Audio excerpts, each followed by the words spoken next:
तो hello everyone, आप सभी लोगों को मैं तहे दिल से स्वागत करना चाहता हूं to this amazing amazing platform of the wondering पाई।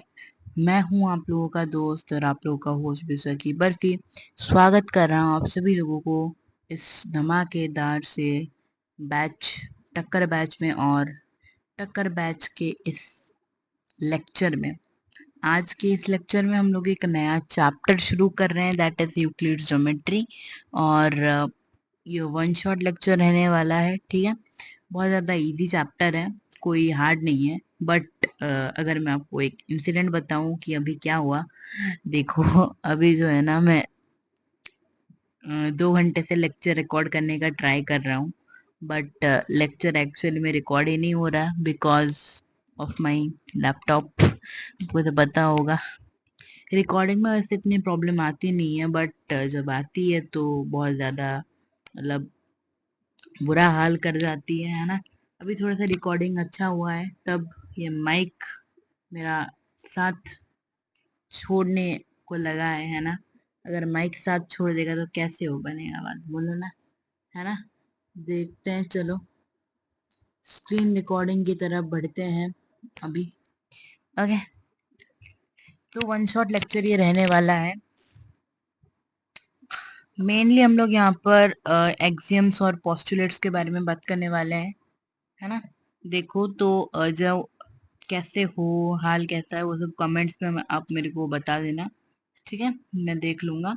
बाकी देखो, ये आपका आज का कोट ऑफ द डे है, that is do it now. अभी करो जो भी करना है, और जो भी बाद में मतलब तुम लोग अगर टालते रहते हो काम को, जैसे कि आज नहीं यार बाद में कभी कर लेंगे, आज नहीं यार कभी बाद में कर लेंगे, तो वो टालना भी बंद कर दो, ठीक है। तो वो टालना भी बंद कर दो, because do it now sometimes letter becomes never. जो बाद में करने की इच्छा होगी ना, वो कभी होगा नहीं, इसीलिए जो बाद में करने की इच्छा होगी वो अभी से करो, ठीक है। देखो, इंट्रोडक्शन पहले देखेंगे, उसके बाद यूक्लिड की कुछ डेफिनेशन देखेंगे, यूक्लिड की कुछ एक्सियम देखेंगे, यूक्लिड के कुछ कुछ पोस्टुलेट्स देखेंगे, कुछ प्रैक्टिस क्वेश्चंस करेंगे। चलो देखते हैं। इंट्रोडक्शन बहुत ज्यादा एक स्टोरी टाइप का है, तो देखो पहले से शुरू करते हैं, है ना। वैसे टाइम ऊपर लिखा गया है, देख लेना। 11 बजे को रिकॉर्डिंग कर रहा हूँ, है ना। चलो कोई आम बात नहीं है एक्चुअल में, तो देखो, the word geometry comes from the Greek word geo. मतलब जो ज्योमेट्री का वर्ड है ना, वो आ रहा है ग्रीक वर्ड जियो से, ठीक है। जियो का मतलब क्या है? जियो का मतलब है दी अर्थ, ठीक है। जियो का मतलब क्या है? जियो का मतलब दी अर्थ है। और मेट्रिन, मेट्रिन का मतलब क्या है? टू मीजर, मतलब धरती का जो मीजर करना है, ठीक है। द मीजर ऑफ लैंड बोल सकते हो, मीजर ऑफ अर्थ बोल सकते हो, that is known as geometry. Geometry कौन से ग्रीक वर्ड से आया है? दैट इज जियोमेट्री, ठीक है। चलो देखो, ग्रीक मैथमेटिशियन थेल्स। तो यहाँ पर हम लोग मोस्टली 3 मैथमेटिशियन के बारे में बात करने वाले हैं, that is first is Thales, second is Pythagoras, and third is are सबसे प्यारा यूक्लिड, ठीक है। यूक्लिड चच्चा, ओके।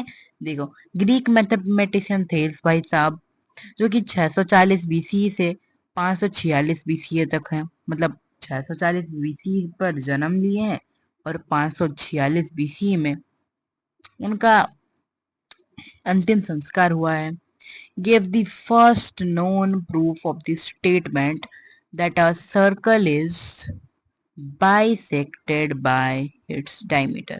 तो उन्होंने एक पहला नोन प्रूफ दिया एक स्टेटमेंट का, कि एक सर्कल जो है वो उसके डायमीटर से बाइसेक्ट कर सकता है, ठीक है। मतलब सर्कल का जो डायमीटर है ना, तो वो डायमीटर एक सर्कल को बाइसेक्ट कर देगा, इक्वल पार्ट में डिवाइड कर देगा, बिल्कुल ठीक है।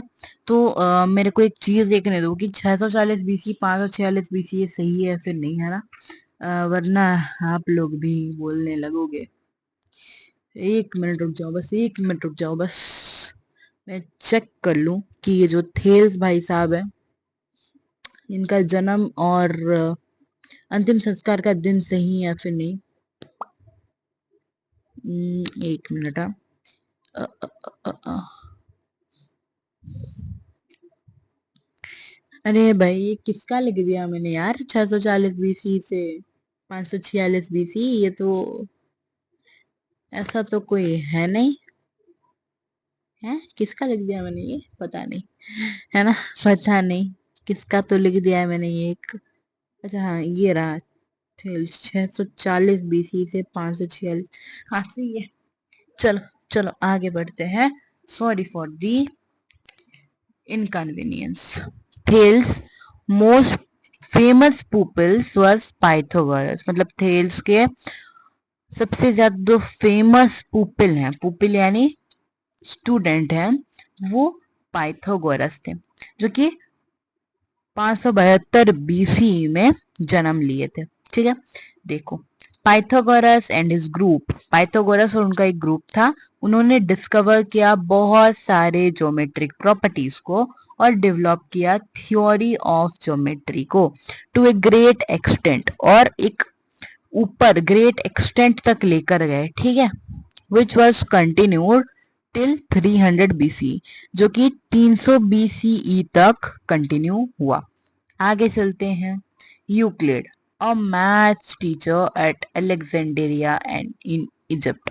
यूक्लिड क्या थे? यूक्लिड एक मैथमेटिक्स के टीचर थे अलेक्जेंड्रिया इजिप्ट में। ठीक है, collected all known work and arrange it in his famous treatise called Elements. उन्होंने जितने भी उनके पास नॉलेज था, जितने भी वो जानते थे, जितने भी काम, उनको कलेक्ट किया और उनको अरेंज किया एक उनके फेमस ट्रीटीज में, जिसका नाम था एलिमेंट। ठीक है, into 13 chapters each called a book. Elements के अंदर उन्होंने 13 चैप्टर्स में उनको डिवाइड किया, दैट इज एक एक चैप्टर को हम लोग बुक बोलते हैं। ठीक है, these books influence the whole world's understanding of geometry. तो यही सारे चैप्टर, यही सारे बुक पूरे धरती के अंडरस्टैंडिंग को बदल दिया। ज्योमेट्री के ऊपर जो भी धरती का नॉलेज था, पूरा धरती में जितने भी लोग थे, जितने भी लोगों के अंडरस्टैंडिंग था, उनको पूरा बदल के रख दिया।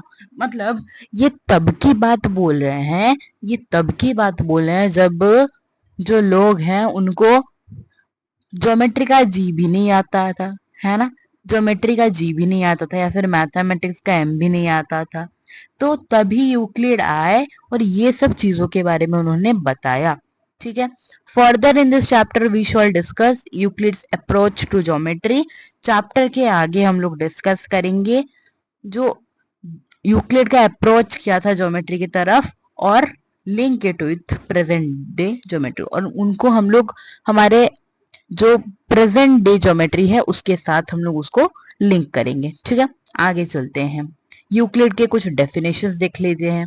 ठीक है, होप रिकॉर्डिंग चल रही है। यूक्लिड के कुछ डेफिनेशन देख लेते हैं, यूक्लिड ने क्या क्या डेफिनेशन दिया था। यूक्लिड ने कुल 7 डेफिनेशन दिया था। ठीक है, कुल 7 डेफिनेशन दिया था कुछ कुछ चीजों के, तो देख लेते हैं क्या क्या डेफिनेशन दिया था। देखो, a point is that which has no part. एक पॉइंट एक ऐसा चीज है जिसके पास कोई पार्ट नहीं है। देखो जैसे मैंने एक यहाँ पर पॉइंट किया, ठीक है, रुक जाओ एक मिनट, थोड़ा सा बढ़ा देते हैं। जैसे कि मैंने यहाँ पर एक पॉइंट किया, तो क्या इस पॉइंट के कुछ पार्ट्स हैं? क्या इस पॉइंट के कुछ पार्ट हैं? यानी क्या इस पॉइंट के कोई लेंथ है? क्या इस पॉइंट का कोई ब्रेड्थ है? कुछ भी नहीं है, इस पॉइंट का कोई भी पार्ट नहीं है। तो इसीलिए इस पॉइंट को यहाँ पर डिफाइन किया गया है कि एक पॉइंट ऐसा चीज होता है जिसके पास कोई पार्ट नहीं है। ए लाइन इज ब्रेडथलेस लेंथ। एक लाइन एक ब्रेडथलेस लेंथ होता है। ब्रेडथलेस का मतलब क्या है कि इसके पास कोई ब्रेड्थ नहीं है, इसके पास बस लेंथ है। तो अगर हम लोग एक स्क्वायर लेंगे, ठीक है, हाँ, अगर हम लोग एक स्क्वायर लेंगे, एक मिनट रुक जाना बस। हाँ, ये रहा स्क्वायर। ठीक है, ये क्या है? ये एक स्क्वायर है। अगर हम लोग एक स्क्वायर लेंगे, ठीक है, स्क्वायर है, बेशक स्क्वायर है एक, तो इस स्क्वायर में क्या है? ये क्या है? इसका ब्रेड्थ भी बोल सकते हो या फिर साइड भी बोल सकते हो इसको।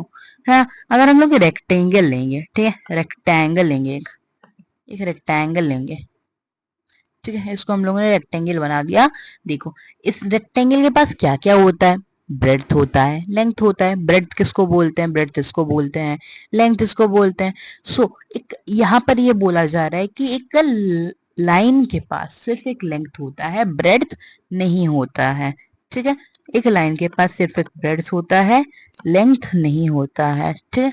देखो, जैसे कि एक लाइन है मैंने खींचा, ठीक है, ये एक लाइन मैंने खींचा, तो इस लाइन के पास बस एक लेंथ है। क्या इसके पास ब्रेड्थ है? नहीं, बिल्कुल भी नहीं है। The ends of a line are points, मतलब जो लाइन के एंडिंग है, ये एक लाइन है, इस लाइन का एंड ये है, ठीक है। सपोज इस लाइन का एंड ये है, इस लाइन को हम लोग यहीं पर ही रोक देना चाह रहे हैं, ठीक है। तो इसके जो एंडिंग है वो पॉइंट्स कहलाएंगे, ठीक है।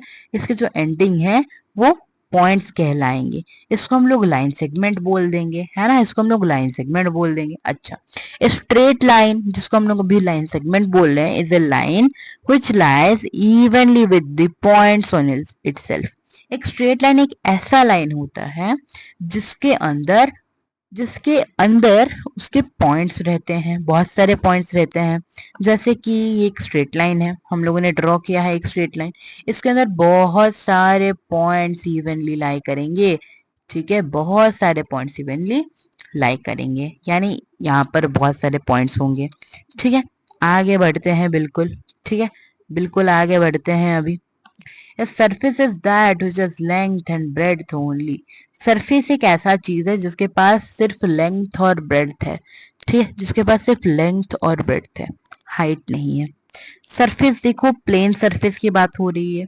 कर्व सरफेस, कर्व सरफेस में भी होता है, तो बस पर्टिकुलरली सरफेस ही बोल रहा है, प्लेन सरफेस और कर्व सरफेस नहीं बोला, ठीक है। तो देखो, एक सरफेस के पास बस लेंथ और ब्रेड्थ होता है। सपोज अगर हम लोग इसको एक सरफेस मानेंगे, इसको अगर हम लोग एक सरफेस मानेंगे, तो उसके बाद लेंथ और ब्रेड्थ दोनों है, तो भाई ये एक सरफेस हो गया, ठीक है, ठीक है, अकॉर्डिंग टू यूक्लिड्स डेफिनेशंस। अभी 6 नंबर बोला गया है कि the edges of a surface are line, तो इस सरफेस के एज जो हैं उनको हम लोग लाइन कहेंगे, ठीक है। इसका एज क्या है? इसका एज ये वाला पार्ट है। इसका एज क्या है? 1 मिनट में कलर चेंज कर देता हूँ, बिल्कुल, ठीक है, बेशक ही कलर चेंज कर देता हूँ, 1 मिनट रुक जाना बस। कौन सा कलर ले? ये वाला लेते हैं, ठीक है। देखो, देखो, ये वाला जो पार्ट है यहां से लेकर यहां तक, ठीक है, ये क्या है? एक लाइन है। यहां से लेकर यहां तक एक लाइन है, तो ये एज है, ये भी एज है। तो एज क्या है? एज एक एक लाइन है, बिल्कुल, ठीक है, एज एक एक लाइन है। अभी आगे चलते हैं। A plane surface is a surface which lies evenly with the straight lines on itself.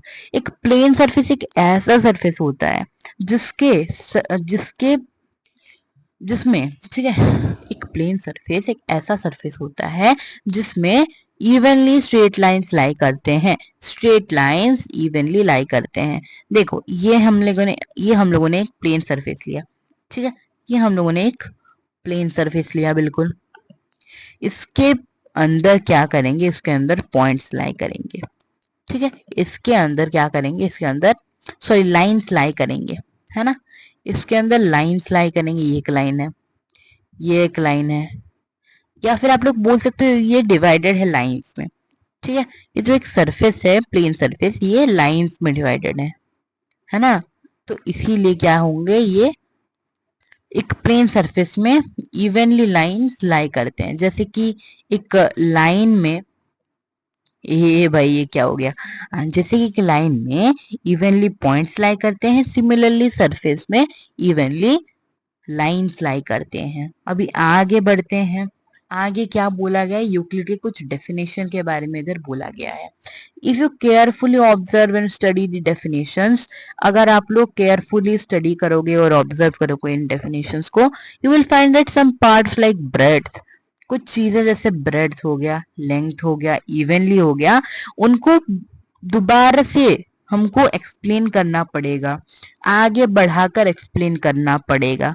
तो अगर हम लोग सरफेसेस को एक्सप्लेन करने जाएं, इधर एक इंटरेस्टिंग फैक्ट देखना कि अगर हम लोग एक सरफेसेस को एक्सप्लेन करने जाएं, कि आपने पूछा मेरे को कि व्हाट इज ए सरफेस, मैंने आपको बताया कि एक सरफेस एक ऐसा चीज होता है जिसमें लाइन कर्व्स होते हैं या फिर लाइंस होते हैं।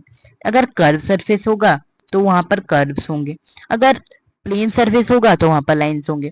तो मैंने आपको ये बता दिया। अब आप लोग पूछोगे कि कर्व क्या होता है या फिर लाइन क्या होता है, जो कि उसके बाउंड्री का शेप है ना। To explain line we have to define a point. अगर मैं जाऊं कि एक लाइन को एक्सप्लेन करने के लिए, सपोज आपने पूछा कि सरफेस क्या होता है, मैंने बोला, और आप लोगों ने तब पूछा कि लाइंस क्या होता है, मैंने बोला कि लाइंस के अंदर, लाइंस एक ऐसा, मतलब लाइंस एक ऐसा चीज है जिसमें पॉइंट्स इवनली लाई करते हैं। अब आप लोग पूछोगे ये पॉइंट क्या है। टू एक्सप्लेन इट, हम अगर पॉइंट्स को एक्सप्लेन करेंगे हमको एक पार्ट एक्सप्लेन करना पड़ेगा। ठीक है, कि पॉइंट्स के पास कोई पार्ट नहीं होता, हम लोगों ने बोला है ना, हम लोगों ने बोला कि पॉइंट्स के पास कोई भी पार्ट नहीं होता है, पॉइंट्स के पास कोई भी पार्ट नहीं होता है। अभी आप लोग पूछोगे कि पार्ट क्या है। उस पार्ट को एक्सप्लेन करने के लिए हमको एरिया एक्सप्लेन करना पड़ेगा जो कि वो ऑक्युपाई करता है। तो इसी तरीके से ये जो कन्वर्सेशन है ये कभी एंड नहीं होगा। This conversation is never ending conversation. इसका मतलब क्या है कि आप एक चीज पूछोगे, मैं एक चीज बोलूंगा, फिर उस चीज से एक चीज आएगा, वो चीज मैं फिर आपको बोलूंगा। ये जो है ये बहुत ज्यादा लंबा कन्वर्सेशन हो जाएगा। तो to define one thing we have to explain the other, and this may be repeated several times. तो और ये जो चीज है ये बहुत बार रिपीट हो सकता है।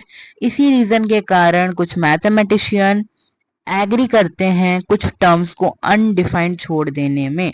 ठीक है, कुछ टर्म्स को अनडिफाइंड छोड़ देने में कुछ मैथमेटिशियंस एग्री करते हैं। In geometry we take a point, a line and a plane as undefined terms. इसीलिए हम लोग क्या करते हैं कि ज्योमेट्री के अंदर एक पॉइंट हो गया, एक लाइन हो गया, एक प्लेन हो गया, उनको हम लोग अनडिफाइंड टर्म्स की तरह कैटेगराइज करते हैं। आगे चलते हैं, अभी एक्सियम पढ़ेंगे तो एक्सियम के बारे में जान लेते हैं, और पोस्टुलेट पढ़ेंगे तो पोस्टुलेट के बारे में भी जान लेते हैं।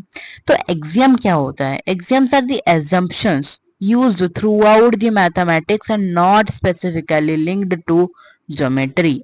ठीक है, तो एक्सियम्स कुछ ऐसे चीज होते हैं, ऐसे एजम्पशंस होते हैं। एजम्पशन यानी मानना, किसी चीज को मानते हैं हम लोग, जो कि मैथमेटिक्स के थ्रू आउट यूज होता है बट ज्योमेट्री से स्पेसिफिकली लिंक्ड नहीं होता है। उन चीज को हम लोग एग्जाम बोलते हैं। अब पोस्टुलेट क्या हो गया? पोस्टुलेट कुछ ऐसे एजम्पशन है, जो चीज हम लोग मानते हैं, जो चीज ज्योमेट्री से स्पेसिफिक हो, that are specific to the geometry. ठीक है, ज्योमेट्री स्पेसिफिक अगर कोई चीज मानेंगे तो उनको हम लोग पोस्टुलेट बोलेंगे, आर नोन एज पोस्टुलेट। ठीक है, अभी आगे चलते हैं हम लोग। आगे यूक्लिड के कुछ एग्जाम पढ़ते हैं। यूक्लिड के कुछ 7 एग्जाम्स हैं, 7 एग्जाम्स को बिल्कुल अच्छे से पढ़ लेंगे और रट भी लेंगे, है। हाँ, बिल्कुल सही सुना आप लोगों ने। इन एग्जाम्स को हमको रटना पड़ेगा, पूरा सीरियली रटना पड़ेगा। 1 नंबर पर ये एग्जाम है, 2 नंबर पर ये एग्जाम है, 3 नंबर पर ये एग्जाम है। तो इन सारे एग्जाम्स को हमको अभी रटना भी पड़ेगा। ठीक है, चलो देखते हैं। यूक्लिड का पहला एग्जाम बोल रहा है things which are equal to the same thing are equal to one another. इसका मतलब क्या हो सकता है, कौन बताएगा मेरे को? अच्छा देखो, बोला गया है कि things which are equal to the same thing, चीजें जो कि सेम चीजों के साथ इक्वल हो, तो वो एक दूसरे के साथ इक्वल हो जाएंगे। अब कैसे प्रूफ करेंगे हम लोग? अगर देखो ए इक्वल टू बी है, ठीक है, अगर suppose A equal to B है, और क्या, और ए इक्वल टू सी है, या फिर बी इक्वल टू सी मान लेते हैं, ठीक है, या फिर बी इक्वल टू सी मान लेते हैं, ठीक है, बी इक्वल टू सी मान लेते हैं। ए इक्वल टू बी है और बी इक्वल टू सी है। इसका मतलब क्या है बेटा? इसका मतलब क्या है कि ए इक्वल टू सी हो जाएगा। ए डायरेक्टली लिंक ना होके सी के साथ इनडायरेक्टली लिंक्ड हो जाएगा। ठीक है, ये हम लोगों ने जाना था। तो ये पहला एग्जाम बोलता है things which are equal to the same thing, चीजें जो कि एक दूसरे का, सॉरी, चीजें जो कि सेम चीजों के साथ इक्वल हो, चीजें जो कि सेम चीजों के साथ इक्वल हो, तो वो दोनों एक दूसरे से इक्वल हो जाएंगे, तो वो चीजें एक दूसरे से इक्वल हो जाएंगे। अभी आगे चलते हैं नंबर टू, आगे चलते हैं नंबर टू। नंबर टू में क्या बोला गया है, एक मिनट यार, ये क्या, हाँ, एक मिनट यार, हाँ, देखो, if equals are added to equals the wholes are equal, अगर इक्वल को हम लोग इक्वल के साथ ऐड कर देंगे तो होल इक्वल हो जाएगा। तो देखो इधर बोला गया है कि अगर a plus A equal to B है, ठीक है, अगर a इक्वल टू बी है और b इक्वल टू सी है, और b इक्वल टू सी है, और यहां पर अगर मैं, सॉरी, बी इक्वल टू सी ना लेके हम लोग इधर p इक्वल टू क्यू लेंगे तो अच्छे से समझ में आ जाएगा, ठीक है, सेम सेम ऐसे तो हो जाएगा ना टाइम, इसीलिए देखो p इक्वल टू क्यू ले लेते हैं। Okay, p equal to Q ले लेते हैं।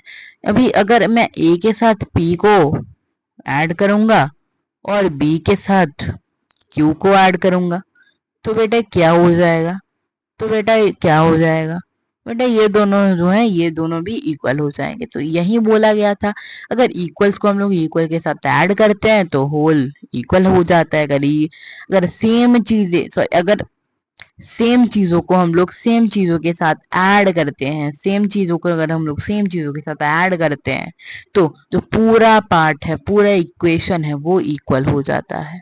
If equals are subtracted from equals the remainders are equal, ये भी बस वही बोला गया है। अगर हम लोग यहाँ पर प्लस के जगह माइनस वाला साइन लगा देंगे तो क्या हो जाएगा, तो हमारा ये इक्वल, ये जो थर्ड नंबर एग्जाम है वो प्रूव हो जाएगा। अगर इक्वल्स को हम लोग इक्वल से सब्ट्रैक्ट करेंगे, ये दोनों इक्वल है एक दूसरे से, a माइनस पी कर देंगे और b माइनस क्यू कर देंगे तो भी इक्वल हो जाएंगे, है ना, तो भी इक्वल हो जाएंगे, है कि नहीं, इक्वल होंगे कि नहीं बेटा, होंगे ना, हाँ जी बिल्कुल।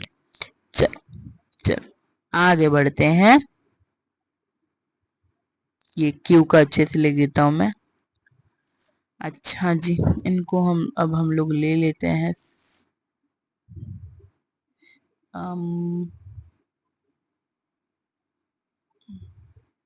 एक मिनट, हम हम्म,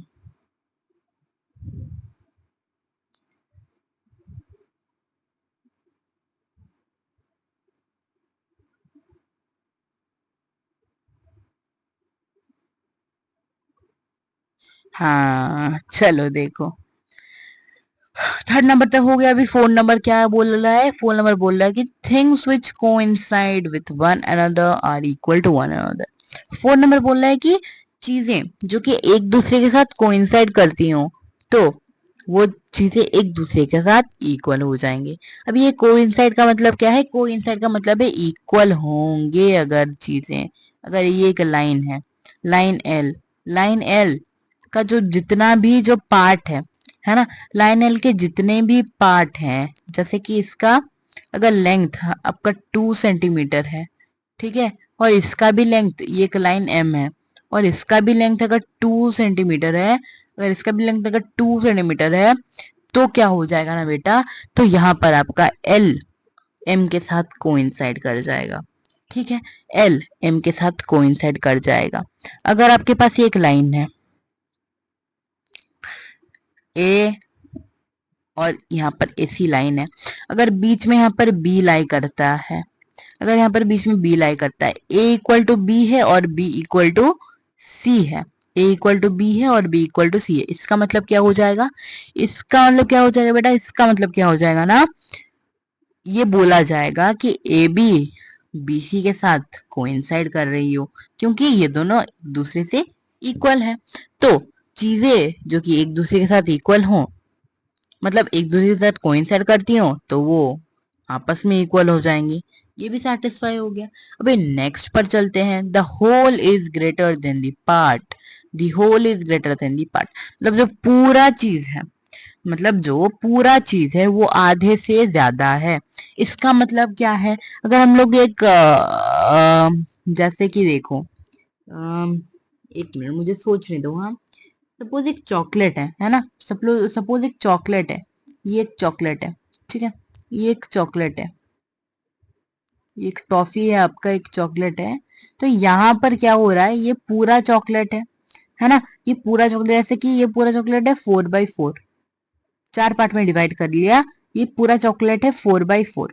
और अगर आप लोग यहाँ में से एक पार्ट अपने दोस्त को देते हो, अपने दोस्त को देते हो, ठीक है, एक पार्ट यहाँ से अगर आप लोग अपने दोस्त को देते हो तो यहाँ पर क्या हो जाएगा, 1/4। इसका मतलब क्या हुआ कि 4 1 से तो बड़ा ही है ना बेटा, 4 1 से तो बड़ा ही है ना, बिल्कुल है ना, बिल्कुल है। इसका मतलब ये क्या सेटिस्फाई करता है कि ये जो पूरा ये जो पूरा आपका चीज है वो उसके आधे से बड़ा होता है, उसके एक पार्ट से बड़ा होता है, फिर उसका आधा भी बोल सकते हो। पार्ट का मतलब पार्ट समझाता है, मतलब एक पार्ट भी हो सकता है, 2 पार्ट भी हो सकता है, 3 पार्ट भी हो सकता है, जितने चाहे उतने पार्ट्स हो सकते हैं उस पर्टिकुलर चीज के। अभी आगे बढ़ते हैं नंबर 6 पर, that is things which are double of the same things are equal to one another. मतलब चीजें जो कि सेम चीजों का डबल हो वो एक दूसरे के साथ इक्वल हो जाएंगे। मतलब चीजें जो कि एक दूसरे के साथ, सॉरी, चीजें जो कि सेम चीजों के साथ डबल, सेम चीजों का डबल हो तो वो एक दूसरे के साथ इक्वल हो जाएंगे। जैसे कि ए इक्वल टू बी है, ठीक है, जैसे कि ए इक्वल टू बी है, तो यहां पर हम लोग क्या कर देंगे, यहां पर हम लोग क्या कर सकते हैं, ए का डबल कर सकते हैं, बी का डबल कर सकते हैं, है ना। दोनों साइड में अगर हम लोगों ने डबल कर दिया, इसका मतलब क्या हो गया, 2a इक्वल टू 2b हो गया कि नहीं, हो गया ना। तो सिमिलरली यहाँ पर 7 नंबर भी बोला गया है, things which are halves of the same things are equal to one another. चीजें जो कि सेम चीजों का हाफ हो, हाफ यानी बाई 2 हमको करना पड़ेगा। Suppose A equal to B है, अच्छा suppose B equal to C हम तो b/2 कर देंगे और c/2 कर देंगे, है ना। तो b/2 और c/2 इक्वल हो गए कि नहीं, बिल्कुल हो गए बेटा, है ना, बिल्कुल हो गए। ये सातों के सातों एग्जाम बहुत ज्यादा इंपॉर्टेंट है और इन सातों के सातों एग्जाम्स को आपको याद करना है सीरियली, है ना, है ना। आगे चलते हैं, यूक्लिड्स के एक एक पोस्टुलेट को देखेंगे, है ना, पोस्टुलेट्स को देखेंगे। उससे पहले मैं थोड़ा सा पानी पी लूं, है ना, मैं थोड़ा सा पानी पी लूं, पानी गिर गया। पोस्टुलेट्स को देखने के बाद आपको एक थ्योरम को मैं सिखाऊंगा, उसके बाद चैप्टर खत्म, उसके बाद कुछ क्वेश्चन है वो करने के बाद चैप्टर खत्म, ठीक है।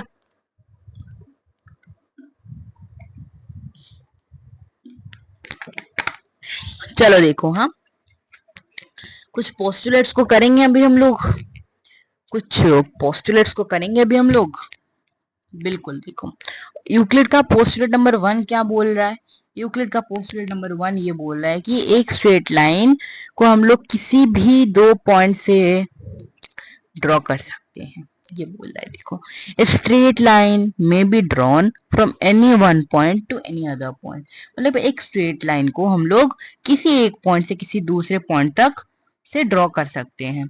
इसका मतलब समझाते हुए एग्जाम 5.1 आ रहा है कि given two distinct point, given two distinct point का मतलब क्या है, डिस्टिंक्ट का मतलब है अलग अलग पॉइंट, दो अलग अलग पॉइंट दिया गया है, ठीक है, दो अलग अलग पॉइंट दिया गया है, वहां पर एक यूनिक लाइन है जो कि पास करेगा उन दोनों के बीच से, ठीक है, वहां पर एक यूनिक लाइन है जो कि पास करेगा इन दोनों के बीच से।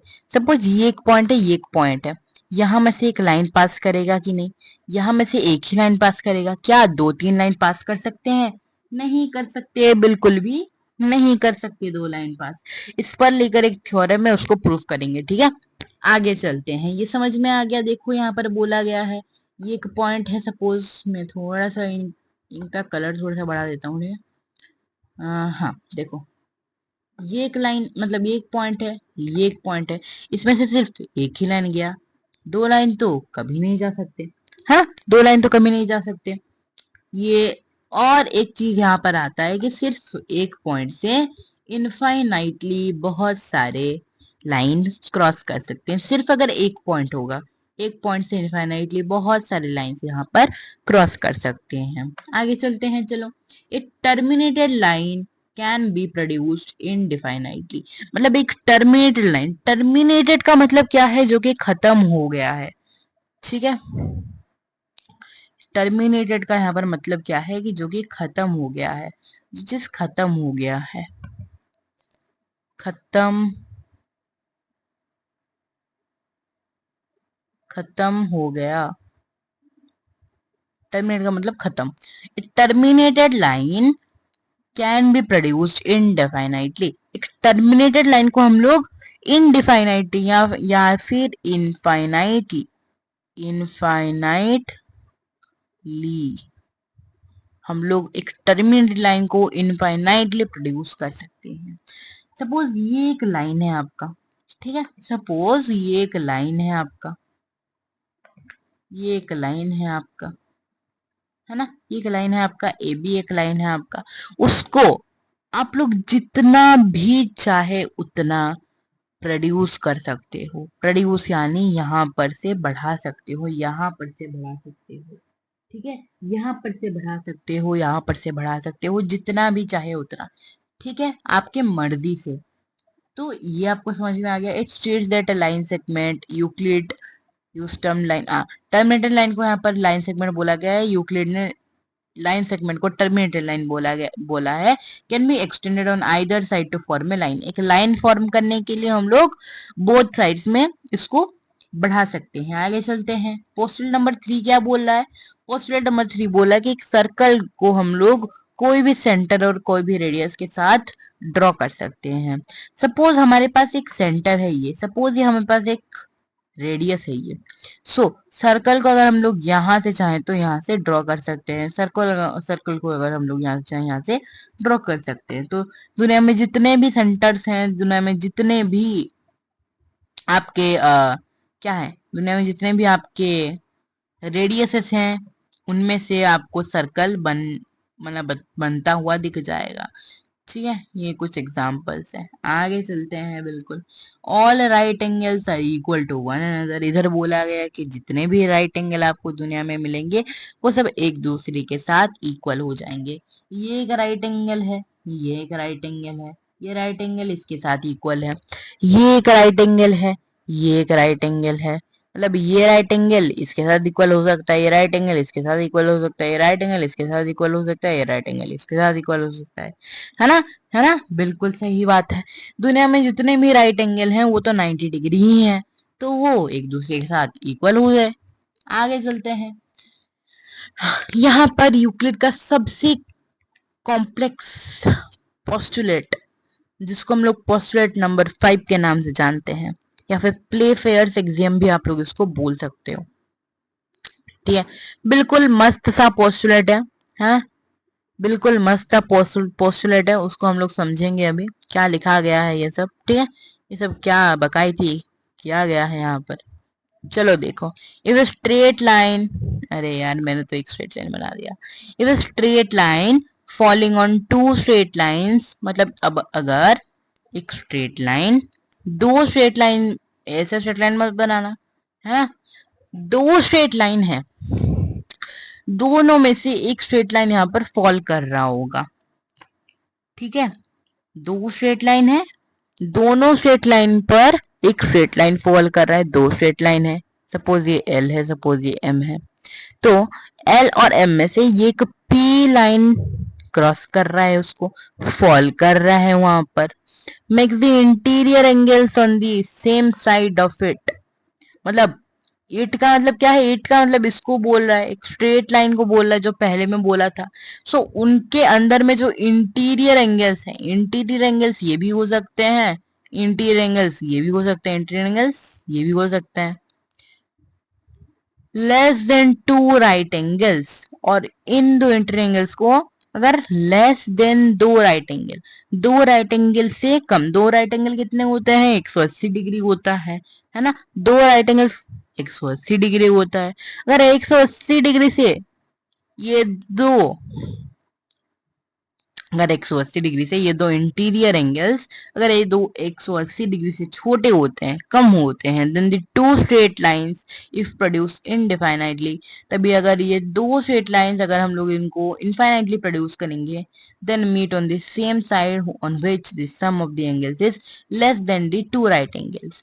जिस साइड में, जिस भी साइड में अगर इस साइड में less than two right angles हैं और इस साइड में इनका sum less than two right angles हैं, तो जिस भी साइड में हो रहा है तो उसी साइड में वो जो लाइंस को अगर हम लोग इनडिफाइनाइटली प्रोड्यूस करेंगे तो वो दोनों लाइंस मीट कर जाएंगे।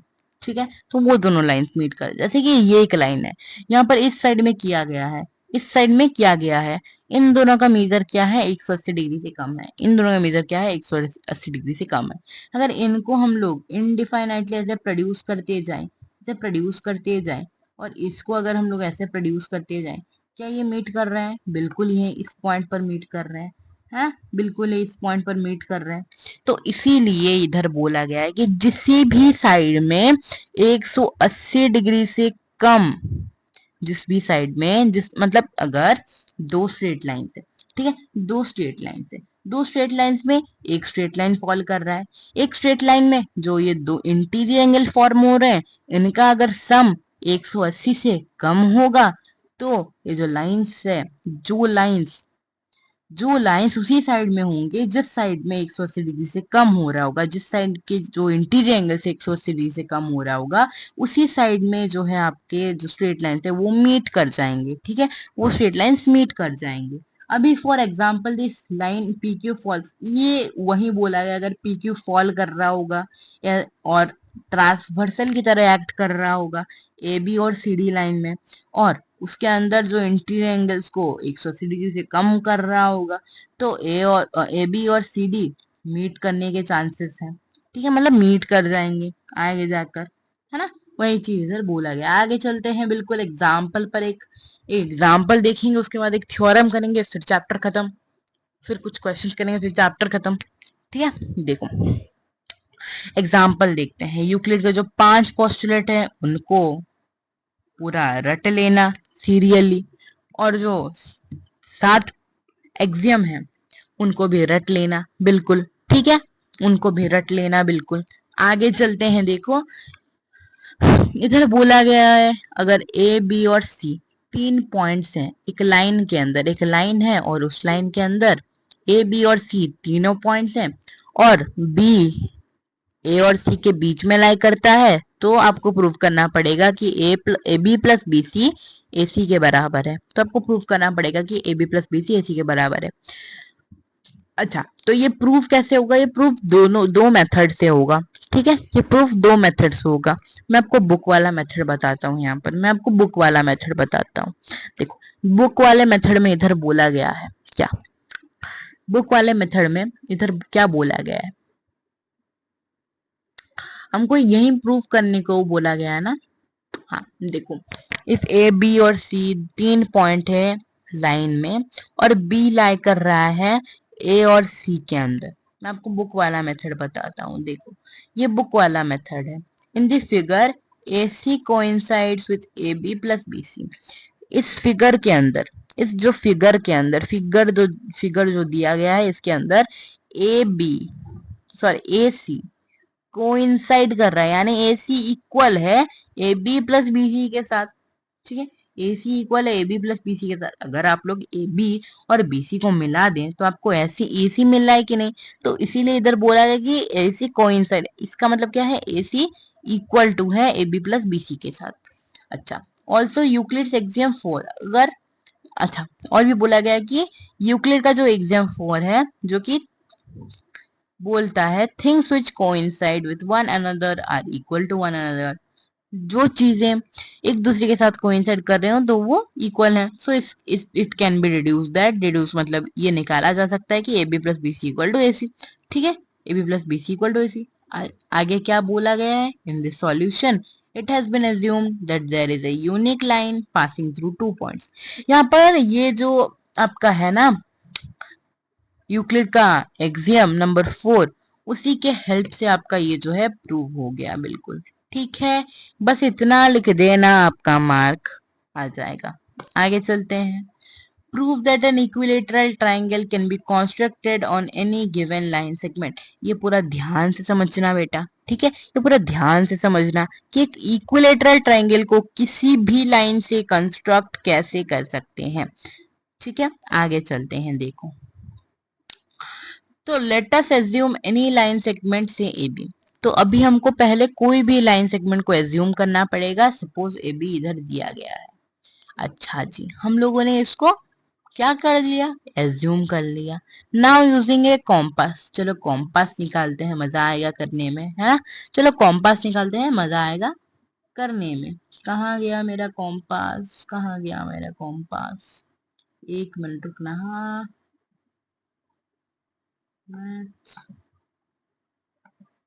हाँ, ये रहा हमारा कॉम्पास, है ना, ये रहा हमारा कॉम्पास।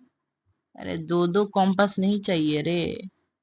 देखो देखो देखो देखो देखो, इधर बोला क्या गया है बेटा, देखो, हाँ, इधर बोला गया है कि एक compass low, put your needle first in point A में पुट करेंगे निडल को। ठीक है, निडल को पॉइंट ए में पहले पुट करेंगे। उसके बाद क्या करना पड़ेगा, ड्रॉ एन आर्क। एक आर्क को हमको ड्रॉ करना पड़ेगा पॉइंट बी से। चलो एक आर्क ड्रॉ कर लेते हैं, चलो पॉइंट बी से। ठीक है, मैंने एक आर्क ड्रॉ कर लिया पॉइंट बी से। थोड़ा सा बड़ा आर्क करना पड़ेगा शायद से। चलो पहले इसको, हाँ, रुको, हाँ, एक आर्क ड्रॉ कर लेता हूँ पॉइंट बी से। चलो इतना तक मैंने एक आर्क ड्रॉ कर लिया पॉइंट बी से। अभी क्या करना है, अभी दोबारा से हमको बी में, ठीक है, दोबारा से अभी बी में हमारा कॉम्पास का नीडल रखना पड़ेगा। ठीक है, दोबारा से बी में अभी हमको कॉम्पास का नीडल रखना पड़ेगा।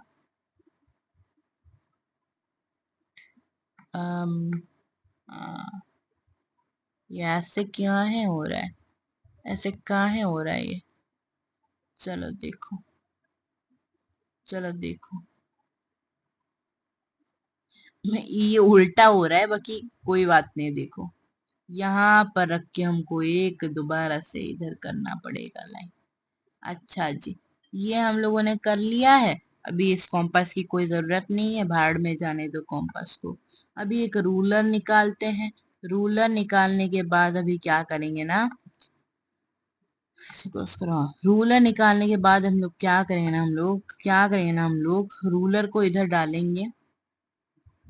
ठीक है, ये कांस्टेंट हो जाने के बाद क्या होगा, यहाँ पर एक पॉइंट आएगा आपका, जो मीटिंग पॉइंट है दोनों का जो मीटिंग पॉइंट है, वहां पर आप क्या करना है ना, वहां पर आप लोग एक पॉइंट डाल देना, वहां पर आप लोग एक पॉइंट डाल देना।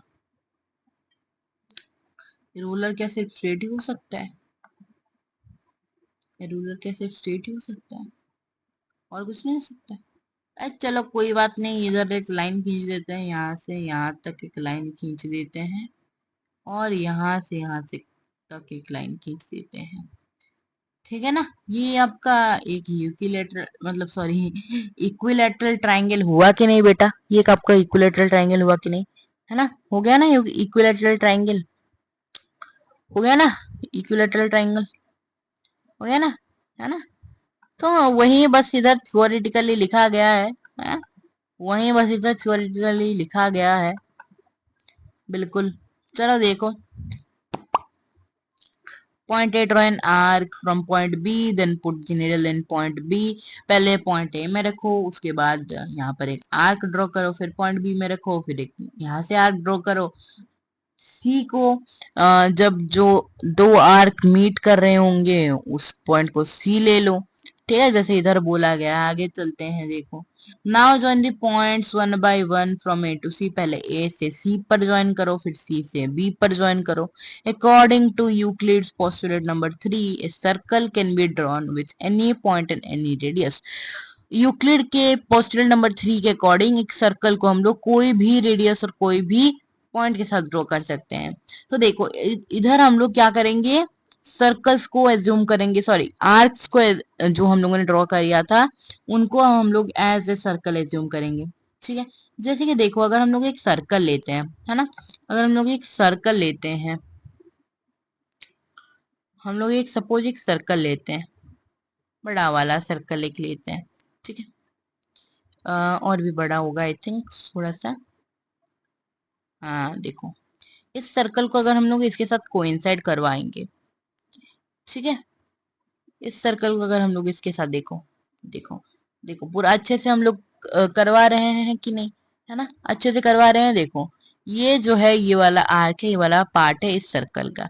इस सर्कल को अगर आप लोग यहाँ से काट दोगे तो आपको आर्क मिल जाएगा। इसका मतलब क्या है, एक कंप्लीट सर्कल अगर हम लोग इनको एज्यूम करेंगे तो क्या होगा ना, तो क्या एक circle can be drawn with any, इसका मतलब क्या हो जाएगा, इसका मतलब जो ये जो आपका पार्ट होगा ना ए बी ये वाले सर्कल के लिए रेडियस हो जाएगा और ये वाले सर्कल के लिए भी रेडियस हो जाएगा। ए बी कॉमन है या मैं सॉरी, इसका मतलब क्या है कि A B equal to A B है, दोनों सर्कल के अंदर रेडियस सेम है। अगर रेडियस सेम है, अगर रेडियस कोइंसाइड कर रहा है तो क्या हो जाएगा ना, तो सर्कल्स भी कोइंसाइड कर देंगे, मतलब सर्कल भी इक्वल हो जाएंगे कि नहीं। Let us assume the arcs as complete circle, the radii A B, अरे यार, हाँ, the radii AB, AC and BC drawn from different angles in both circles are equal since they are radii of the same circle. AB equal to AC, AB equal to BC हो जाएगा। उसके बाद फिर तो आपको देखो, फिर तो आपको पता ही है क्या होगा और क्या, है ना। फिर देखो, अगर A B equal to A C और A B equal to B C हो गया, उसके बाद क्या हो गया, according to Euclid's axiom one, axiom one के अकॉर्डिंग यहाँ पर देखो क्या कॉमन है, पहले मुझे बताओ। ए बी कॉमन है यहाँ पर भी ए बी कॉमन है।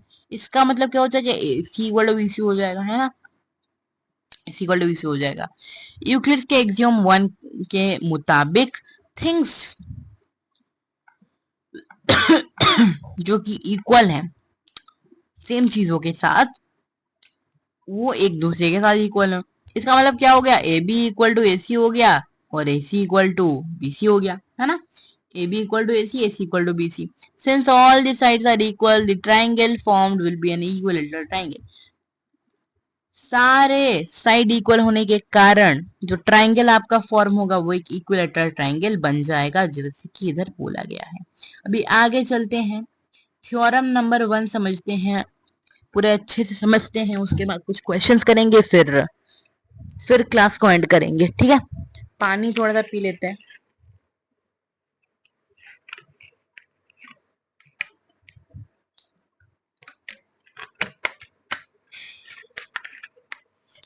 तो देखो, देखो ये है ना, दो डिस्टिंक्ट लाइंस दिए गए हैं जो, हाँ, to distinct lines can not have more than one point in common.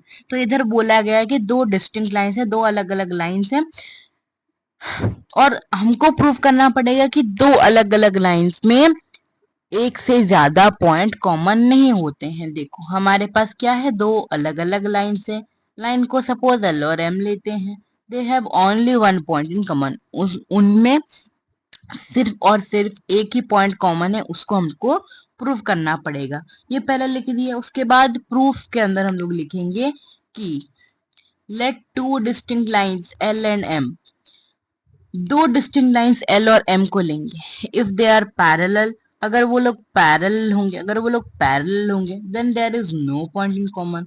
तो इसका मतलब क्या होगा, स्ट्रेट, स्ट्रेट हम लोग बोल सकते हैं कि एक भी पॉइंट कॉमन नहीं है। इसीलिए हम लोग लेते हैं एक केस जहां पर एल एम से पैरेलल नहीं होगा, एक केस लेंगे जहां पर एल एम से पैरेलल नहीं होगा। इसका मतलब क्या होगा, एम एम जो है वो थोड़ा सा बेंड होगा, मतलब बेंड मतलब क्या, थोड़ा सा टेढ़ा होगा।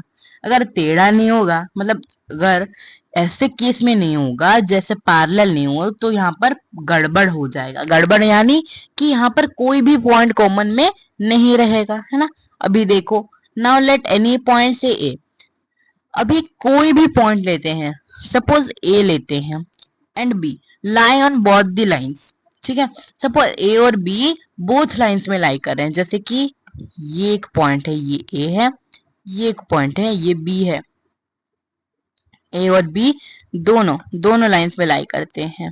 सपोज हम लोग एक केस लेंगे जब यहाँ पर ए और बी दोनों लाइंस में लाई करते हैं। सो इन लाइन एल में ए और बी लाई करता है, लाइन एम में भी ए और बी लाई करता है। पर पोस्टुलेट वन के अकॉर्डिंग हमको पता है कि सिर्फ एक ही लाइन है जो कि हम लोग जो कि पास होता है दो अलग अलग पॉइंट से। पोस्टुलेट नंबर वन से हमको ये पता है कि सिर्फ एक ही लाइन है जो कि दो अलग अलग पॉइंट से पास होगी, सिर्फ एक ही लाइन है जो कि दो अलग अलग पॉइंट से पास होगी, है ना। सिर्फ एक ही लाइन है जो कि दो अलग अलग पॉइंट है। देखो लाइन को अगर हम लोग दूसरे कलर में लेंगे तो देखो इस पॉइंट से इस पॉइंट तक सिर्फ एक ही लाइन पास होंगी कि नहीं, है ना। सिर्फ एक ही स्ट्रेट लाइन पास हो सकती है, मतलब एक ही बस अलग लाइन पास हो सकता है ना, है ना। हो रहा है कि नहीं, ये देख लो, हो रहा है कि नहीं, बिल्कुल हो रहा है ना। सिर्फ एक ही लाइन पास हो सकता है, इसीलिए ये कॉन्ट्राडिक्ट करता है वो हाइपोथेसिस को that L and M are distinct. इसका मतलब क्या है कि ये कॉन्ट्राडिक्ट करता है, कॉन्ट्राडिक्ट यानी कॉन्ट्राडिक्ट ये गलत साबित करता है, ये गलत साबित करता है हमारे एग्जम्पशन को। हाइपोथेसिस को हम लोग एग्जम्पशन भी बोल सकते हैं, ठीक है। ये गलत साबित करता है हमारे जो हम लोगों ने जो सोच कर चला था, ये गलत साबित करता है। मतलब मेरा जो सोच है वो गलत है, ठीक है, मेरा जो सोच है वो गलत है। यहाँ पे इस वाले क्वेश्चन में यही इसी तरीके से हमको एजम्पशन करना पड़ेगा जो कि लास्ट में कॉन्ट्राडिक्ट कर जाएगा। This contradict the hypothesis that L and M are distinct. इसका मतलब क्या है, एल और एम दो अलग अलग लाइंस नहीं है, है ना। दो अलग अलग लाइंस नहीं है, अगर दो अलग अलग लाइंस होते सिर्फ एक ही पॉइंट कॉमन होता।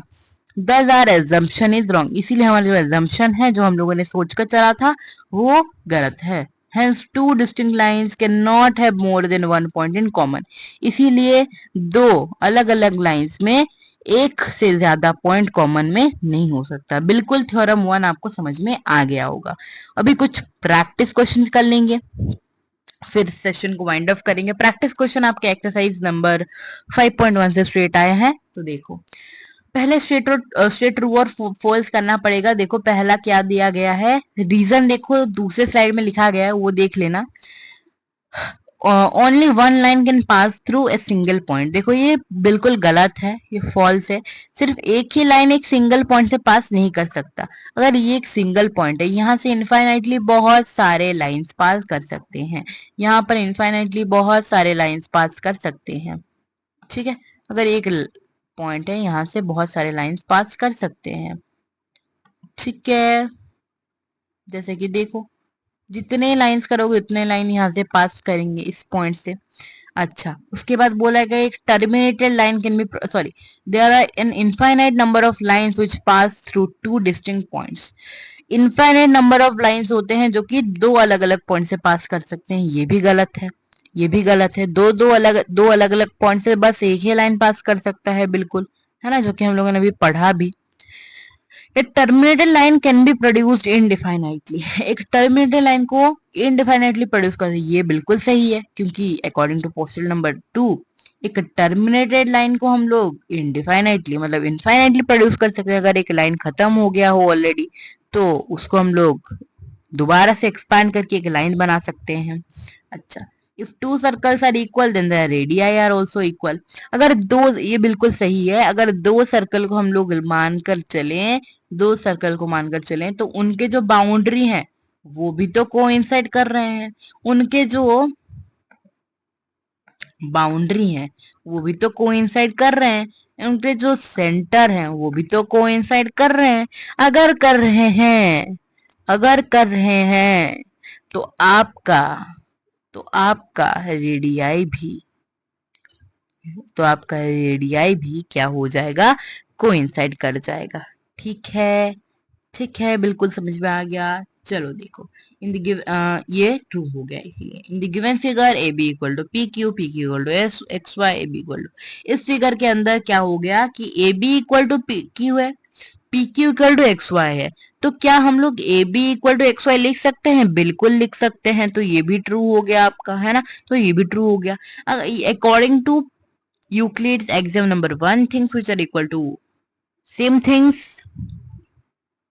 ठीक है, things which are equal to the same things then they are equal to one another, ठीक है, ठीक है, according to Euclid's axiom number 1, है ना, ये बिल्कुल सही है, यहाँ पर आपके रीजंस भी लिखे गए हैं, आगे चलते हैं अभी। Give definition on the following.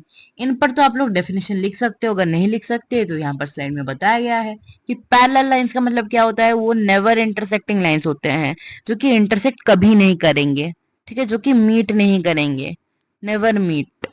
These lines are equidistant. Equidistant का मतलब क्या है, इक्वली डिस्टेंस में है, मतलब इक्वल डिस्टेंस में है। यहाँ से यहाँ तक जितना डिस्टेंस है, यहाँ से यहाँ तक उतना ही डिस्टेंस है, समझे। चलो, and from each other and lie in the same plane. और सेम प्लेन में ही लाई करते हैं। सेम प्लेन वो curve plane, sorry, same plane यानी जो हमारा प्लेन वाला सरफेस है, ठीक है, सेम प्लेन में वो लाई करते हैं। These lines can be horizontal और वर्टिकल। इन लाइन को हम लोग हॉरिजॉन्टल और वर्टिकली भी ड्रॉ कर सकते हैं। देखो ये वर्टिकली, सॉरी ये हॉरिजॉन्टल हो, क्या बोल रहा हूँ यार, ये हॉरिजॉन्टली हो गया और ये, सॉरी ये वर्टिकली हो गया और ये हॉरिजॉन्टली हो गया, ठीक है। चलो, perpendicular lines, when two lines intersect at right angle then they are called perpendicular lines, ठीक है। जब अरे यार ये लाइन सेगमेंट में क्यों हो गया, ये जो पार्ट है ना, ये जो पार्ट है ना, ये जो पार्ट है, ये पार्ट इधर रहेगा, ठीक है, इधर रहेगा ये परपेंडिकुलर लाइंस के अंदर, कि उनको हम लोग इस साइन में डिनोट करते हैं, परपेंडिकुलर को इस साइन में डिनोट करते हैं, और यही परपेंडिकुलर लाइन है। दो स्ट्रेट लाइन जब एक ही जगह इंटरसेक्ट करते हैं 90 डिग्री में, तभी उनको हम लोग परपेंडिकुलर लाइन बोलते हैं। Line segment is a part of line which is ending points on it's either sides, ठीक है, उनके अलग दो दो साइड में एंडिंग पॉइंट जब होते हैं लाइन सेगमेंट। देखो एक लाइन है, उसका एक पार्ट है लाइन सेगमेंट, और लाइन सेगमेंट के अंदर जो लास्ट में दो दो पॉइंट्स हैं, वो दो दो पॉइंट्स अगर होंगे, मतलब एंडिंग पॉइंट्स अगर होंगे, तभी हम लोग उनको लाइन सेगमेंट बोलेंगे। Radius of the circle is the half of the length of the diameter. Radius एक सर्कल का एक पार्ट होता है जो कि डायमीटर का आधा होता है। इफ डायमीटर को हम लोग क्या बोलते हैं, सर्कल का लॉन्गेस्ट कॉर्ड बोलते हैं। कॉर्ड क्या होता है, देखो ये एक सर्कल है, यहाँ पर इसको हम लोग कॉर्ड बोल दिए, इसको हम लोग कॉर्ड बोल दिए, है ना। जो सर्कल के एक तरफ से दूसरे तरफ तक अगर वो जा रहा होगा, तभी हम लोग उसको कॉर्ड बोल दिए।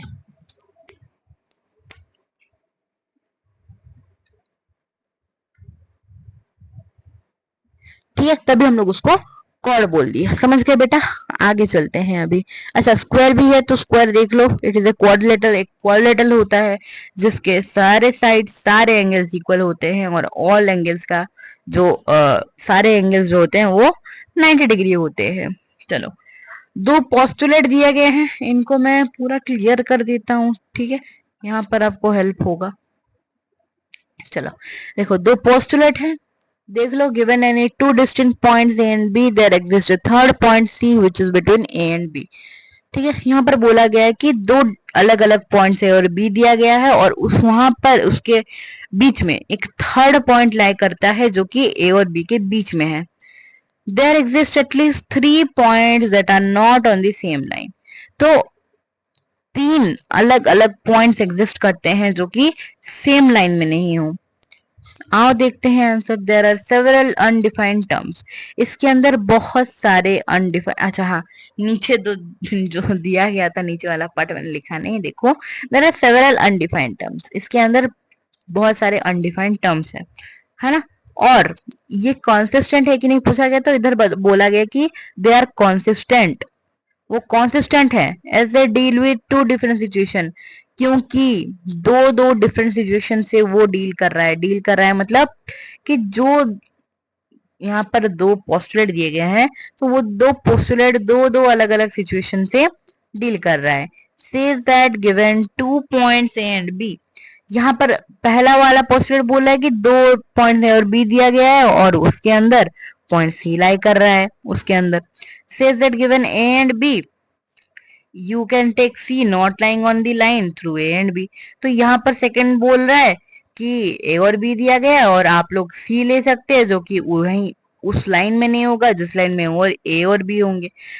तो देखो ये पूरा सही है ना, इसीलिए इनको कॉन्स्टिट्यूएंट बोला गया है, कंसिस्टेंट बोला है। These postulate do not follow from Euclid's postulate. ये यूक्लिड पोस्टुलेट को फॉलो नहीं करते, बट एक्सियम 5.1 को ये फॉलो करते हैं, वो यही लिखा गया है। देखो आगे चलते हैं, ये एक प्रूफ वाला चीज है। If point C lies between two points A and B, अगर ए और बी के बीच में पॉइंट सी लाई करता है तो आपको हाँ, और A C equal to B C है तो आपको प्रूफ करना पड़ेगा कि A C equal to half of A B. Explain by drawing this. देखो यहाँ पर दो मैंने इधर मेथड्स बताए हैं। दो मेथड्स ऑलमोस्ट सिमिलर है ना, बस एक स्टेप का डिफरेंस है यहाँ पर, है ना। यहाँ पर बस एक स्टेप का डिफरेंस है और वहां पर एक स्टेप का डिफरेंस है ना। तो देख लो यहाँ पर क्या दिया, यहाँ पर हमको गिवन क्या दिया गया, एक लाइन है ए बी और ए और बी के बीच में एक सी लाई करता है पॉइंट, और दिया गया है क्या, ए सी और बी सी दिया, A C equal to B C दिया गया है। तो हमको प्रूफ क्या करना पड़ेगा, A C equal to half of A B. ठीक है, A C equal to half of A B हमको प्रूफ करना पड़ेगा। तो देखो हमको दिया गया है A C equal to B C, यहाँ पर हम लोग क्या कर सकते हैं कि A C equal to A B minus A C. B C क्या है, बी सी क्या है, बी सी क्या है, ए बी माइनस ए सी। अगर कर देंगे तो हमको बी सी मिल जाएगा, तो हम लोग इधर ए बी माइनस ए सी लिख दिए। अभी क्या कर रहे हैं कि ए सी प्लस ए सी कर, मतलब ये जो ए सी माइनस हो गया था वो उस तरफ हम लोगों ने भेज दिया, इक्वेशन के सेकंड सॉरी इक्वेशन के पहले पार्ट में उसको हम लोगों ने भेज दिया, मतलब राइट साइड में भेज दिया। तो क्या हो गया, ये ए C plus A C to A C हो गया, इक्वल टू ए बी हो गया। ठीक है, two A C equal to A B हो गया। अभी जो टू है वो मल्टीप्लाई होकर है यहाँ पर, उधर गया तो वो डिवाइड हो गया, 1/2 हो गया, मतलब A C equal to half of A B हो गया। ठीक है, हाफ ऑफ ए बी हो गया। तो प्रूव हो गया कि नहीं बेटा, जो मांगा था हमको वो मिल गया है। आगे चलते हैं, इधर एलिटर, एलिटर यानी दूसरा मेथड जो कि एनसीईआरटी में दिया गया है। देखो ए C equal to B C है, A C plus A C, B C plus ए सी, मतलब इधर क्या किया जा रहा है कि इधर ए सी को according to postal number 3 things और even equals are added to equals then wholes are equal. ठीक है, इक्वल्स को अगर हम लोग इक्वल्स के साथ ऐड करेंगे तो जो पूरा पार्ट है, पूरा जो चीज है वो इक्वल हो जाएगा।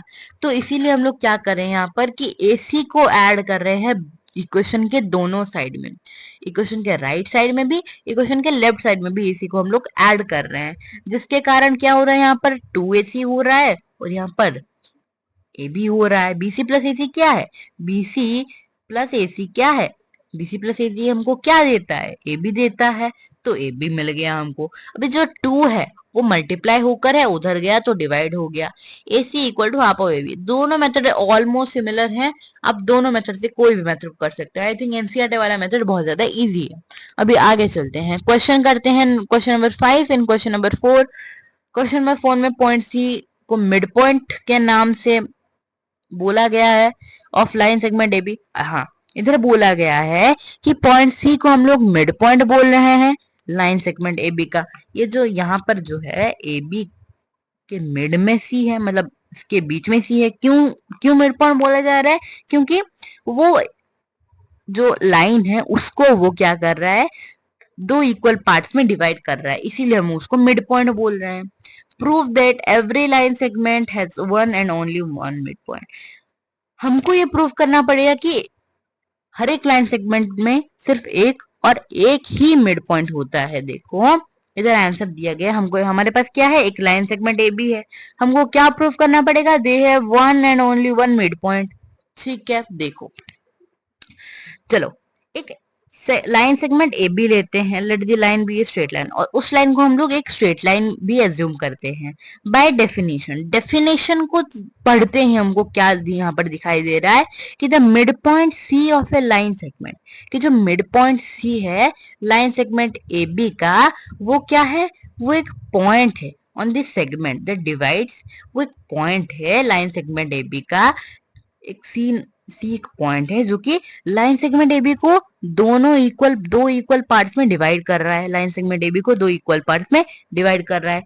नाउ अगर सपोज एक और पॉइंट हो, point D, line segment A B में अगर एक और पॉइंट हो पॉइंट डी, और डी को भी हम लोग मिड पॉइंट कंसीडर करेंगे, डी को भी हम अगर हम लोग मिड पॉइंट कंसीडर करेंगे, इसका मतलब क्या है कि A D equal to D भी हो जाएगा और ए सी इक्वल टू सी भी हो जाएगा, A D equal to D भी हो जाएगा और A C equal to C D हो जाएगा। ठीक है, ए सी इक्वल टू सी भी हो जाएगा। Since C and D are both supposed to divide the line C or B सी और डी को लाइन को इक्वल पार्ट्स में डिवाइड करने के लिए क्या चाहिए होगा, सी और डी, ये एन लिखा है गलती से, सी और डी, ठीक है, एक मिनट रुकना है, ये जो एन लिखा है, एन को मैं काट कर, एन को मैं काट कर ना क्या कर रहा हूं, एन को काट कर मैं डी कर रहा हूं, C and D must coincide, C and D must coincide, C और D must coincide, ठीक है, C और D क्या होना चाहिए, इक्वल होना चाहिए, है ना, जो कि नहीं है ना, जो कि नहीं है, इसीलिए इसीलिए there can't be two distinct mid points, हमारा जो कॉन्ट्राडिक्शन है वो फेल होता है, हमारा जो हमने जो हाइपोथेसिस किया था वो फेल होता है, ठीक है, वो फेल होता है, कॉन्ट्राडिक्शन हमारा फेल होता है, एजम्पशन हमारा गलत होता है, there can't be two distinct mid points on the same line segment, same line segment में दो अलग अलग मिड पॉइंट्स कभी नहीं हो सकते, इसीलिए जो मिड पॉइंट है वो एक यूनिक मिड पॉइंट है। आगे चलते हैं, चलो ये प्रूव हो गया, अभी चलो 6 नंबर पर चलते हैं, अगर A C equal to B D है तो हमको प्रूव करना पड़ेगा A B equal to C D, अगर यहाँ पर इस फिगर के अंदर A C equal to B D है तो हमको प्रूव करना पड़ेगा कि A B equal to C D, ये देखो कैसे प्रूव होगा, यहाँ पर एक ही मेथड में बोलना चाह रहा हूं आपको कि दोनों में से बी सी कॉमन है, बीसी को माइनस कर दो, जैसे कि दोनों में से बीसी कैसे कॉमन है, मतलब एस एसी है, एसी में बीसी आता है, और बीडी है, बीडी में बीसी आता है, एसी इक्वल टू बीडी बोला गया है तो यहाँ पर बीसी कॉमन है, तो दोनों में से बस बीसी को सब्ट्रैक्ट कर दो, एसी माइनस बीसी, अगर एसी माइनस बीसी करते हो तो हमको ए बी मिलता है, और अगर बी बीडी माइनस बीसी करते हो तो हमको क्या मिलता है, क्या मिलता है, तो हमको मिलता है सीडी मिलता है,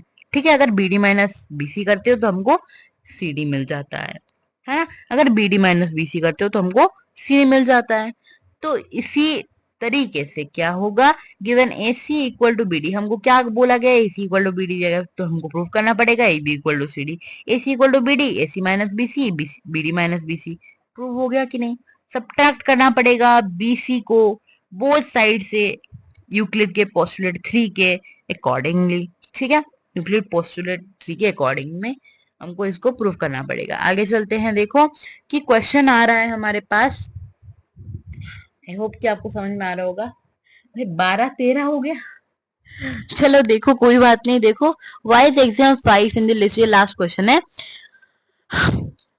यूक्लिड के जितने भी एग्जाम है उनमें से एग्जाम 5 को क्यों हम लोग एक यूनिवर्सल ट्रूथ कंसिडर करते हैं, जितने भी यूक्लिड के एग्जाम हैं उनमें से एग्जाम 5 को क्यों हम लोग एक यूनिवर्सल ट्रूथ कंसिडर करते हैं, ये क्वेश्चन 5th पोस्टुलेट के बारे में नहीं पूछा गया, इधर नोट में बोला गया, तो देखो आंसर आपका सिंपल है कि यूक्लिड का एग्जाम 5 क्या बोलता है, the whole is greater than the part, ये जो पूरा चीज है वो आधे से बड़ी है, जो पूरा चीज है, जो पूरा चीज है वो आधे से बड़ी है, वो आधे से बड़ी है, ये जो आधा पार्ट है यानी मतलब एक पार्ट है, उस पार्ट से जो पूरा चीज है वो बड़ा है, ग्रेटर देन पार्ट,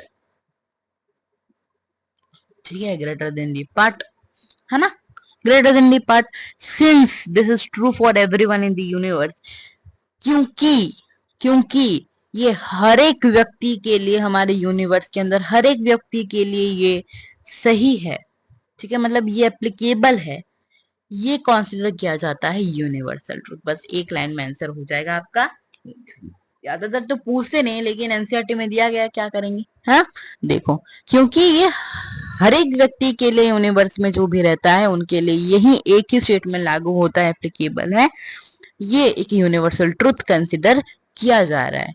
भाई देखो ये whole greater than the part बोला गया है, एक चॉकलेट है आपके पास, एक डेयरी मिल्क है या फिर एक टॉफी है, तो टॉफी में से अगर आप लोग आधा पार्ट काट देते हो उसका, तो वो जो आधा पार्ट है वो छोटा है ना पूरे पार्ट से, है ना, पूरे पार्ट से छोटा है, देखो मैं आपको एक सिंपल एग्जांपल देता हूँ, अगर आपके पास एक डोरा केक है। डोरा केक यानी वो जो लोटी चोको पाया आता है ना, अगर आपके पास वो है, वहां में से आप और आपकी दीदी शेयर करके खा रहे हो, मतलब आपने आपकी दीदी को पूरा उसका आधा दे दिया और आप आधा खा रहे हो। अभी आप लोग सोच रहे हो अगर मैं पूरा खा लेता तो अच्छा होता ना। क्यों वो सोच रहे हो आप लोग कि पूरा खा लेते तो अच्छा होता? क्योंकि पूरा जो था वो आपको ज्यादा मजा देता। ज्यादा मजा मतलब क्या? ज्यादा मजा मतलब क्या कि पूरे में जो ने आधा खाया, वो आधा का फिर से आधा खाते आप लोग, मतलब वो आधा का आधा नहीं, वो आधा जितने साइज का था उसी साइज के आप वो और एक खाते, मतलब पूरा खा लेते आप लोग उसको, है ना, पूरा खा लेते आप लोग उसको, पूरा जितना में था पूरा लॉटी चोको पाई, है ना, उसको आप लोग खा लेते पूरा, है ना। इसीलिए क्या हो रहा है, इसीलिए ये क्या हो रहा है, ये एक यूनिवर्सल ट्रूथ है। ठीक है। आई होप आपको सब कुछ समझ में आ गया होगा इस चैप्टर के अंदर। जो भी समझ में नहीं आया वो कमेंट सेक्शन में बोल देना आप लोग, मैं आपको दोबारा से ये चैप्टर समझा दूंगा। ठीक है, जो भी पार्ट समझ में नहीं आया वो दोबारा से समझा दूंगा। बाकी अगर मैं डीपीपी बना पाऊं तो मैं डीपीपी भेज दूंगा। तो इधर बोला गया कि यूक्लिड ज्योमेट्री भी लाइक, अच्छा चलता हूँ, दुआओं में याद रखना। इसका मतलब क्या है कि यूक्लिड ज्योमेट्री आप सभी लोग को बोल रहा है कि चलो मैं चलता हूँ, मेरे मेरे को भूल मत जाना, दुआओं में याद रखना, भूल मत जाना मुझे। मतलब यूक्लिड ज्योमेट्री के जितने भी कॉन्सेप्ट हैं कभी भी मत भूलना, है ना। ये बहुत ज्यादा बेसिक कॉन्सेप्ट है और मैं जानता हूँ कि आपको ये सब कुछ पता है ना। मैं जानता हूँ कि आप लोग ये क्लास वन से पढ़ते आ रहे हो, ये सारी चीजें आप लोग क्लास वन से पढ़ते आ रहे हो। बट ये तब का समय है जब यूक्लिड यूक्लिड चचा ने क्या किया, यूक्लिड चचा ने मतलब क्या किया, वो तब का समय है जब किसी को मैथ्स का एम भी नहीं आता था यार। तभी यूक्लिड चचा ने ये सब निकाल कर बोला, है ना। तभी यूक्लिड चचा ने ये सब निकाल कर बोला, है ना। इसीलिए क्या हो रहा है, इसीलिए क्या हो रहा है कि आपको ये इजी लग रहा है ना। ये इजी चैप्टर है बहुत ज्यादा। जिनको भी समझ में नहीं आया मैं उनको दोबारा से समझा दूंगा, आप बस कमेंट सेक्शन में बोल दीजिए, ठीक है। बाकी डीपीपी अगर होगा तो मैं बनाकर, मतलब श्योर नहीं हूं इतना, मैं बनाकर भेज सकता हूँ। उन्हें देखते हैं, चलो देखते हैं, इसके बारे में सोचेंगे। मैं सोच रहा था आज, वैसे देखते हैं, ठीक है। तो ठीक है, आज के लिए बस इतना ही। मिलते हैं आप सभी लोगों से नेक्स्ट क्लास में हम लोग स्टार्ट कर रहे हैं नया चैप्टर, दैट इज क्या स्टार्ट करें, आपको मैं पोल दे दूंगा। लाइंस एंड एंगल स्टार्ट करें या फिर हीरोन्स फॉर्मूला स्टार्ट करें। आई होप, मतलब आई थिंक कि हीरोन्स फॉर्मूला स्टार्ट कर देना चाहिए, जो कि वन शॉट के अंदर कंप्लीट कर देंगे हम लोग। उसके बाद हम लोग लाइंस एंड एंगल्स करेंगे, फिर ट्राइंगल्स, फिर क्वाड्रिलेटरल सर्कल, ब्ला ब्ला ब्ला। ठीक है, ठीक है, बिल्कुल सही है भाई। आज के लिए बस इतना ही। हम लोग मिलते हैं नेक्स्ट सेशन में, नेक्स्ट क्लास में और भी मजेदार तरीके से। तब तक के लिए stay tuned with the wondering pi. Bye.